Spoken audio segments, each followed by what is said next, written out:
ভাই গরু লাগবে নাকি? আসসালামু আলাইকুম। আমরা যখনই গরু কিনতে চাই আমরা যে কি বলি, মিদাই মুক্কা অথবা মিদাই পল্ল। এটা কি বলা উচিত? আমাদের আগে জানা দরকার যে গোস্তকে কি বলে। হ্যাঁ, গোস্তকে বলে হচ্ছে কার্নে। হ্যাঁ, কানে না, কিন্তু কানে হচ্ছে কুকুর, আর কার্নে হচ্ছে গোস্ত।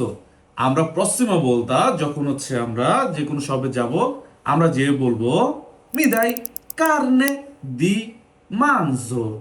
মিদাই কার্নে দি মানজো। ওকে, মানজো হচ্ছে কি গরু, গরুর গোস্ত, মুখা আমরা বলে থাকি। ওকে, আমরা যদি বলি আমাকে মুরগি গোস্ত দাও, কার্নে দি পল্লো, কার্নে দি পরলো।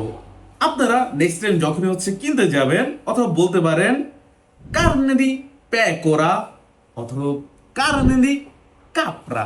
আপনারা এগুলো ব্যবহার করতে পারেন। ধন্যবাদ। আসসালামু আলাইকুম।